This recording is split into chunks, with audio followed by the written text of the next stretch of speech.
This is Born Strategist, and in this video, I'm going to be talking about, once again, 3 things that Destiny should do differently. Now, getting to number 1 on my list, and that is trading. The one thing you couldn't do in this game is something that you should have been able to do. Now, trust me, I'm sure there's people that come up with a number of excuses that are very loyal to Destiny and say as to why trading shouldn't have existed in Destiny or whatever it is. Here's the thing. Okay, you can come up with any reasons, any excuses you want as to why Destiny didn't have trading or didn't allow trading. At the end of the day, games such as this, despite whatever anyone else is telling you or whatever reasons they're giving you, could still function with a trading system. Okay, now the reason why there wasn't a trading system in the original Destiny was because they wanted you to grind your ass into the ground. Because as long as you're grinding, you're still playing, which means you're more than likely going to pick up any form of content that comes out later on down the line, such as expansions.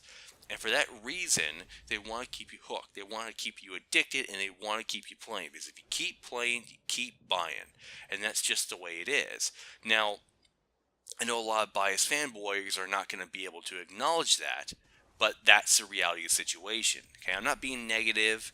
I'm not being overly positive. I'm just a realist. And that's something that you need to acknowledge. You need to understand that they did it because they want to make money. Because if you progress too fast and you get all the items that you want as quickly as you could possibly get them, then guess what? You're probably going to fall off and move to another game, which is something they don't want you to do. They don't want you to go to a competitor. They want you to stay exactly where you are, because if you keep playing, you're invested into that game, and that you're more likely going to buy the DLC when it comes out later on down the line. And for that very reason, they didn't want to incorporate a trading system, because you'd be able to get what you wanted faster, and you wouldn't have to grind anywhere near as much as you did in the first game. But I don't give a shit about their corporate practices. I'm thinking about what's best for the game and what's best for its community. And what's best for the game and what's best for the community is to incorporate a trading system. End of story. Now, the next thing on my list is no repetitive missions. No more. That shit has to stop. I am so sick of playing the same fucking missions over and over and over again. I don't want to see it in Destiny 2. And you know what? I'm sure I'm not the only one. Even Destiny loyalists, the ones that have stood up for Destiny and that have talked very positively about the game since its inception, could sit here every single day and say, "Oh yeah, it's the greatest game ever to exist," which is, far from the case, being objective here. And they could praise it, they could love it, they could buy all these ridiculously overpriced fucking editions of Destiny 2 and say that it's the best game of all time, when in actuality that is not the case. But the thing is that a lot of the times when you play games such as this, they have to utilize old assets in order to keep their player base occupied until their next expansion comes out. And that's exactly what happens with games such as Destiny. Now, I completely understand how difficult it would be for a game like this to constantly keep generating new content on a continual basis to keep up with their community, because it's just not possible. You're eventually going to get to a point to where you've managed to surpass what developers could dish out to you on a regular basis. And for that very reason, you will always be able to complete every mission, every strike, and every raid before they can give you another expansion. That's just the way it is. Nonetheless, I'd rather have some downtime between the content that I have at the time that I'm playing the game to the next expansion, because I don't want to have to keep playing the same repetitive shit over and over and over again. Now, there should be a point for people that do want to play repetitive missions over and over again to keep playing them, such as loot or some form of currency, such as credits or aka glimmer or whatever it may be. But for people that don't want to play repetitive strikes or repetitive missions or repetitive raids, they shouldn't have to be obligated to do so. And that's the problem that I have with Destiny, is that they relied too fucking much on the same shit. Now, I know a lot of people like games that have a great deal of grinding because they feel as if they get their money's worth and it keeps them occupied. I'm not one of them because I can see past that smoke screen.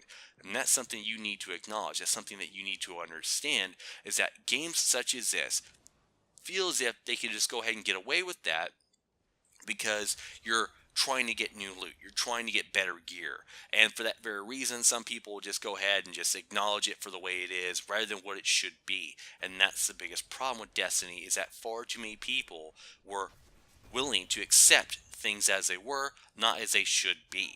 But that's how it is. Now, the next thing on my list is no more convoluted raids. Now, don't get me wrong, I probably like the Vault of Glass more so than any other, but there's only so much I could fucking tolerate.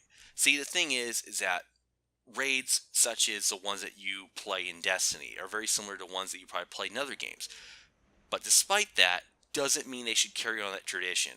And when you play these raids, they don't really make a lot of sense sometimes, and for that very reason, I kind of lose interest in those particular raids. And I know some people like the raids because it gets 6 people together to work together to try to go ahead and defeat a boss and get the best possible gear in the game. But at the same time, you have to be able to try to have it make some sense. And that's the problem with these raids is that they don't make a lot of sense. And I'm not expecting a game like Destiny to be realistic, but I'll give you an example here. Now, for anyone who's played GTA 5, which has been a very popular game that has made a shitload of money, you've probably played that game and you probably have been one of the people that managed to play some of its heists. And in those heists, you have multiple missions that will eventually lead up to the heist. And what will happen is that those missions will allow you to acquire assets that you need in order to accomplish your mission.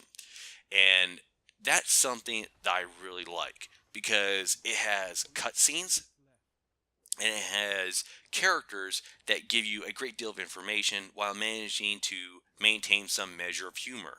Okay, and that's something that I really liked about the GTA 5 heist is that they managed to combine cutscenes, characters, and gameplay in a seamless fashion, and it was done so well that I wish that other games such as Destiny would learn from them and try to figure out a way to incorporate that into their own raids.